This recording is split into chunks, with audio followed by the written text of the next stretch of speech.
We left my foolish husband far from home as a joke, but when he came back it was not funny. The night air felt colder than it should have as I watched Mark walk through the doorway. He did not speak. He did not blink. He simply stood there, his clothes still damp from the rain, his eyes fixed on us with a strange heaviness that made my skin tighten. The light from the living room lamp hit his face at a strange angle. His expression did not look like the face of a man who had just returned from a harmless prank. It looked older, exhausted, worn down by something unseen. My sister Emma swallowed hard. She whispered that we needed to explain the joke. But I could not move. Something about him held me in place like invisible hands. Mark stepped forward very slowly, and the wet carpet squished under his shoes. The sound echoed across the room as if the house itself held its breath. I could smell damp earth on him. Not rainwater. Not mud. Earth. Cold. Deep. Heavy. He said he found his way back home. But his voice did not carry its usual warmth. It was flat. Measured. As if someone else shaped the words for him. I forced myself to ask how he returned without his phone or wallet. He lifted his eyes toward me, and the look in them made my stomach turn. He said he walked, but he did not say from where. He did not say who helped him.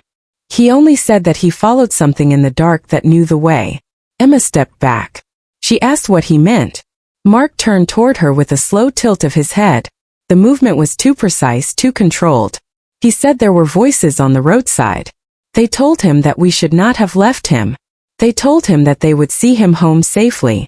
They said they wanted to meet us too. A cold pulse shot through my spine. My hands shook.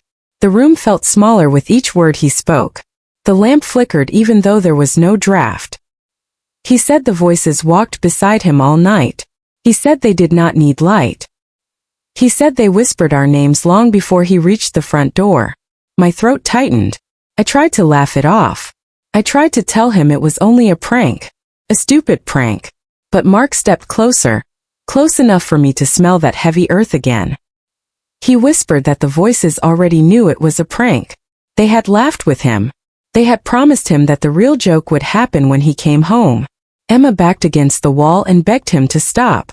But Mark shook his head gently. He said the voices waited outside now. He said they had followed him across the long road, through the fields along the tree line. He said they wanted us to come meet them. The window behind me rattled even though the night was still. A low hum, deep and slow, rolled from the direction of the backyard. I felt it in my teeth, in my ribs, in the back of my neck like a cold hand pressing down. Mark turned toward the sound and smiled in a way I had never seen him smile before. Stretched too far. Too calm. Too certain. He said they were calling us now. He said they did not like to wait. He said if we listened closely, we would hear them say our names. And then the humming grew louder. The floor vibrated beneath my feet. The hallway light flickered until it went dark. The house felt as if it shifted an inch to the left, even though I stood perfectly still. Mark looked back at us with those hollow, rain-soaked eyes. He said the voices had one more message for us. A message he had promised to deliver the moment he returned home. He stepped forward. His shadow stretched unnaturally long behind him. The humming rose into a trembling pitch that made the walls pulse. Then Mark whispered the final words they told him to say. He said they were already inside the house. And the moment he said it, the lamps went out. The humming stopped. The silence closed in like a fist. Something moved behind us. Something that had not been there before.